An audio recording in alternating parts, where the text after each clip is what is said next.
Hello student, welcome to Bali Chem Academy, class 12 semester 3, 10 minute concept ক্লাসে আজকে অ্যালকোহলের preparation related একটি video নিয়ে আসছি, যেক্ষেত্রে এই একটি সাবস্ট্রেটকে আমরা যদি অ্যাসিড ক্যাটালাইজড হাইড্রেশন করি বা হাইড্রোবোরেশন অক্সিডেশন করি অ্যান্ড অক্সিমার্কুরেশন ডিমার্কুরেশন করি, তিনটে ডিফারেন্ট টাইপস অফ প্রোডাক্ট পাই। এখানে বেসিক্যালি অ্যালকিন থেকে অ্যালকোহল প্রিপেয়ার্ড করা হয়। তো এই টোটাল তিনটে যে ডিফারেন্ট টাইপস অফ প্রোডাক্ট আমরা পাচ্ছি, তার টোটাল ইনসাইডটা, তার ইনসাইড মেকানিজম কী আছে, তার মেকানিস্টিক পার্ট কী আছে, সেটা আমরা এক্সপ্লিসিটলি বোঝার চেষ্টা করব। So let's move on to the problem. তো অ্যাসিড ক্যাটালাইজড হাইড্রেশনে যখন প্রোটন, এটা অ্যালকিনটা হচ্ছে ইলেকট্রন রিচ, এই প্রোটনটাকে সে ইলেকট্রোফিলিক অ্যাডিশন করছে।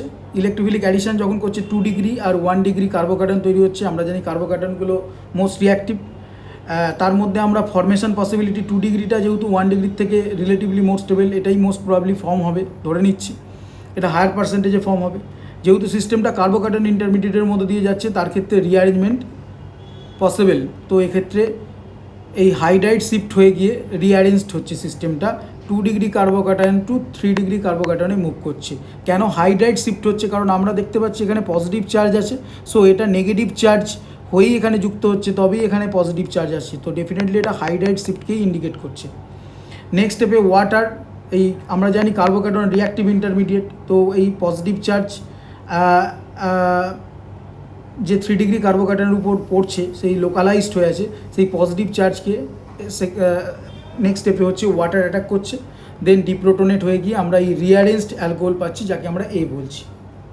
সো অ্যাসিড ক্যাটালাইজড হাইড্রেশনের ক্ষেত্রে আমরা রিয়াকশানটা যেহেতু কার্বোকার্বন ইন্টারমিডিয়েটের মধ্যে দিয়ে পাস করছে, সেক্ষেত্রে যদি কোনো স্টেবল কার্বোকার্বন ফর্মেশনের পসিবিলিটিস থাকে through rearrangement, system always follows that trend. কোনো ক্ষেত্রে হাইড্রাইড শিফট, কোনো ক্ষেত্রে মিথাইল শিফট, কোনো ক্ষেত্রে ফিনাইল শিফট, এই পসিবিলিটিসগুলো তারা ফলো করবে। এবং এই শিফটের দিক থেকে হচ্ছে প্রথমে হাইড্রাইড শিফট, তারপরে ফিনাইল শিফট, তারপরে মিথাইল শিফট, এই অর্ডারটা তারা ফলো করে মোস্টলি। নেক্সট আমরা হাইড্রোবোরেশন অক্সিডেশনের কথা বলছি। এই হাইড্রোবোরেশন অক্সিডেশন B2H6, এটা THF টেট্রা হাইড্রোফিউরান এই সলভেন্টের মধ্যে, এটা একটা সাইক্লিক ইথার, এই সলভেন্টের মধ্যে থাকে। এই B2H6 এটা হচ্ছে BH3 এর ডাইমার, এটাকে ডাইবোরেন বলা হয়। তো এই BH3টা হচ্ছে একটা ইলেকট্রন ডেফিসিয়েন্ট স্পিসিস, এর মধ্যে 6টা ইলেকট্রন আছে, তার জন্য এ হচ্ছে লুইস অ্যাসিড হিসেবে কাজ করে। আর টেট্রা হাইড্রোফিউরানের এই দুটো অক্সিজেনের লোন পেয়ার আছে, এটা লুইস বেস হিসেবে কাজ করে। THF BH3কে ইলেকট্রন ডেন্সিটি দিয়ে তাকে স্টেবিলাইজ করে দেয়, কারণ BH3 এমনি অবস্থায় ভেরি আনস্টেবল এবং ভেরি রিঅ্যাক্টিভ, সে অলওয়েজ ডাইমার ফর্ম করার তার একটা টেন্ডেন্সি থাকে। কিন্তু আমাদের এই রিয়াকশানের যেটা অ্যাক্টিভ স্পিসিস, সেটা হচ্ছে এই BH3টাই আমাদের অ্যাক্টিভ স্পিসিস। তার জন্য BH3টাকে তাকে মোনোমেরিক স্টেটে রাখতে গেলে আমাকে স্টেবিলাইজ করতে হয়। THF সেই স্টেবিলাইজেশনের কাজ করে লুইস অ্যাসিড বেস অ্যাডাক্ট ফর্মেশনের মাধ্যমে। তো একে তাহলে THFটা তার কাজ হচ্ছে BH3টাকে মোনোমেরিক স্টেটে স্টেবিলাইজ করা বাই দ্য অ্যাডাক্ট ফর্মেশন।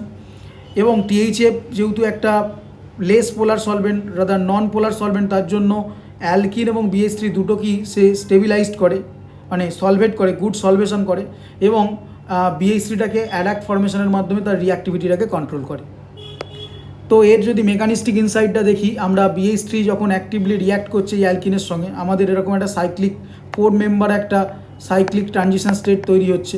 এই 4 মেম্বার সাইক্লিক ট্রানজিশন স্টেটে প্রোটনটা এদিক থেকে অ্যাটাক করছে। প্রথমে অ্যালকিন, সেটা হচ্ছে ইলেকট্রন রিচ সিস্টেম, বোরনটা ইলেকট্রন ডেফিসিয়েন্ট সিস্টেম, এটা হচ্ছে ফার্স্ট হচ্ছে, দেন এরকম সাইক্লিক ইন্টারমিডিয়েটটা তৈরি হচ্ছে। এদিক থেকেই কেন অ্যাটাকটা হচ্ছে? কারণ যদি বিটা এদিকে থাকতো, তার ক্ষেত্রে একটা স্টেরিক ইন্ডেন্সের সমস্যা হতো, তার জন্য হাইড্রাইডটা এখান দিয়ে অ্যাটাক হচ্ছে আর বোরনটা এদিক দিয়ে অ্যাটাক হচ্ছে। এই যে ফার্স্ট পার্টটা যা তৈরি হলো, এই বোরনের যে আরও দুটো হাইড্রোজেন আছে, এই দুটো হাইড্রোজেনও অ্যালকিন দ্বারা সাবস্টিটিউটেড হয়ে যায়, তার জন্য এরকম টাই অ্যালকিল বোরন তৈরি হয়। আমরা এই বড় গ্রুপটাকে আর গ্রুপ হিসেবে ধরে নিয়েছি। স্টিল এটা একটা ইলেকট্রন ডেফিসিয়েন্ট একটা সিস্টেম। আমাদের নেক্সট রিয়েজেন্ট ছিল NaOH H2O2। থেকে আমরা এই অ্যাক্টিভ রিয়েজেন্টটা তৈরি করেছি, যেখানে আমরা জানি পারক্সাইড বন্ডস আর ভেরি উইক বন্ড, তার জন্য এখান থেকে এই পারক্সাইডের মধ্যে প্রেজেন্ট যে অ্যাসিডিক হাইড্রোজেনটা বেস ক্যাপচার করেছে, এরকম আমাদের এই অ্যাক্টিভ যে রিয়েজেন্ট সেটাকে প্রিপেয়ার করেছে। নেক্সট এই রিয়েজেন্টটা, এই বোরন যেটা ইলেকট্রন ডেফিসিয়েন্ট সিস্টেম, সেখানে অ্যাটাক করেছে। দেন বোরনটা হচ্ছে নেগেটিভলি চার্জ হয়েছে। নেক্সট স্টেপে হচ্ছে এটা রিঅ্যারেঞ্জ করেছে এবার, কারণ আমরা জানি অক্সিজেন যে এই যে পারক্সো বন্ডটা উইক বন্ড রিঅ্যারেঞ্জ করেছে। নেক্সট স্টেপে ওয়েজ মাইনাসটা ফার্দার বোরন সেন্টারটা ইলেকট্রন ডেফিসিয়েন্ট হওয়ার জন্য সেখানে অ্যাটাক করেছে। এই সেম প্রসেস রিপিটেড হয়ে এখানে 3টে OR আমাদের এখানে তৈরি হয়েছে। দেন ফাইনাল স্টেপে হচ্ছে ওয়েজ মাইনাসটা এগেন বোরনে অ্যাটাক করেছে। বোরনে অ্যাটাক করার দরুন 3RO মাইনাস তৈরি হচ্ছে, এরা ভালো লিভিং গ্রুপ বলে এটা বেরিয়ে গেছে এবং BOH3 হয়েছে। ফাইনাল স্টেপে হচ্ছে প্রোটনেটেড হয়ে ROH তৈরি হয়েছে। যেহেতু আমরা হচ্ছে এই R পার্টটাকে এটা নিয়েছিলাম এবং তার টার্মিনাল পজিশনে ওইচটা যুক্ত হয়েছে, এটা অ্যান্টি মার্কোনিকভ অ্যাডিশন ফলো করছে, যেখানে হচ্ছে আমাদের কোনো রিঅ্যারেঞ্জমেন্ট হচ্ছে না এবং এক্ষেত্রে সিন অ্যাডিশন হচ্ছে হাইড্রোজেন এবং OH, rather hydride and OH। তারা হচ্ছে আমরা হাইড্রাইডটা পাচ্ছি হচ্ছে BH3 থেকে অ্যান্ড OHটা পাচ্ছি হচ্ছে NaOH প্লাস H2 এই মিক্সচার থেকে, তারা এইভাবে অ্যাড হচ্ছে। তো এই অ্যালকিন তার অ্যান্টি মার্কোনিকভ অ্যাডিশন হচ্ছে। তো এটা যেটা ডাবল বন্ডেড কার্বন যার সঙ্গে গ্রেটার নাম্বার অফ হাইড্রোজেন আছে তার সঙ্গে হচ্ছে OH পার্টটা যুক্ত হচ্ছে, আর B2H6 এই TH পার্ট থেকে এই হাইড্রোজেনটা এখানে যুক্ত হচ্ছে। নেক্সট আমরা পড়ব হচ্ছে অক্সিমার্কুলেশন ডিমার্কুলেশন রিয়াকশান। এখানে হচ্ছে ওয়াটার মিডিয়াম। এই ওয়াটার মিডিয়াম আমরা জানি আয়োনাইজিং মিডিয়াম, সেটা হচ্ছে আয়োনাইজ করছে এই মার্কিউরিক অ্যাসিডেট, এরকমভাবে আয়োনাইজ করছে মার্কিউরিক অ্যাসিডেট। নেক্সট স্টেপে হচ্ছে এটা হচ্ছে মার্কারি, তার হচ্ছে 6s6p অরবাইটাল আছে, তার ক্ষেত্রে হচ্ছে এটা হচ্ছে ইলেকট্রোফাইল হিসেবে কাজ করে, আর অ্যালকিনটা ইলেকট্রন রিচ।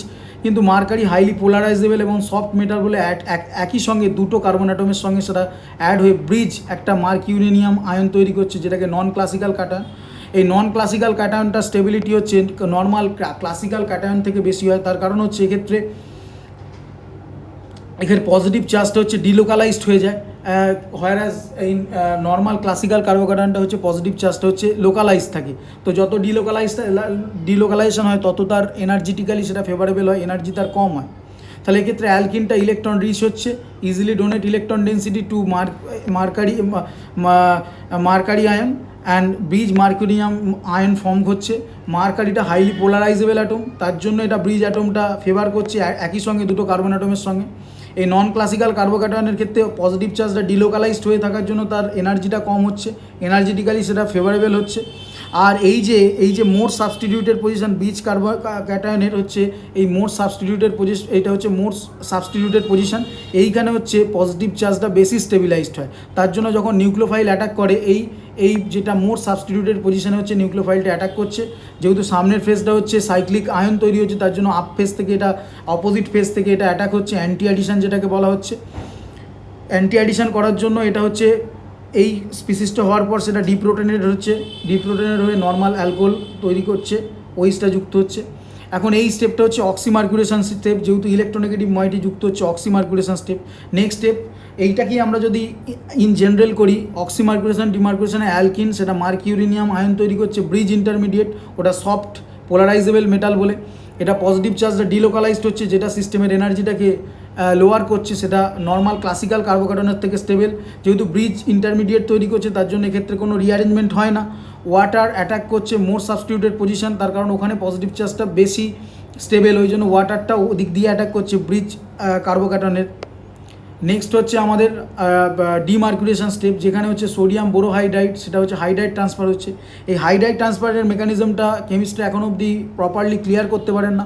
এই হাইড্রাইড ট্রান্সফার হওয়ার দরুন হচ্ছে কার্বন যে মার্কারি বন্ডটা সেটা ইলেকট্রন পাওয়ার দরুন হচ্ছে উইক হয়ে যাচ্ছে, এছাড়াও মার্কারি সাইজটা বড়, তার জন্য কার্বন মার্কারি বন্ডটা উইক হয়ে যাচ্ছে, আর কার্বন হাইড্রোজেন বন্ড ফর্ম করছে। আমরা জানি কার্বন হাইড্রোজেন বন্ডের স্টেবিলিটিটা কার্বন মার্কারি বন্ড অপেক্ষা বেশি, যেটা রিয়াকশানটাকে ড্রাইভ করছে। এই হাইড্রাইডটা আমরা যেমন স্টিরিও স্পেসিফিক অ্যাডিশন বলছি, অক্সিমার্কুলেশনে ওয়াটারটা সবসময় অপোজিট পজিশন থেকেই অ্যাটাক করে, তার জন্য সেটা স্টিরিও স্পেসিফিক, মানে ওটা সবসময় অ্যান্টি অ্যাডিশনই হচ্ছে। কিন্তু ডিমার্কুলেশনটা স্টিরিও স্পেসিফিক নয়, হাইড্রাইডটা যে কোনো দিক থেকে অ্যাটাক করতে পারে, কোনো পার্টিকুলার ফেজ থেকে নয়, তার জন্য সেক্ষেত্রে স্টিরিও কেমিক্যাল স্ক্র্যাম্বলিং হতে পারে। তো তার জন্য আমরা সেটাকে স্টিরিও স্পেসিফিক বলতে পারি না।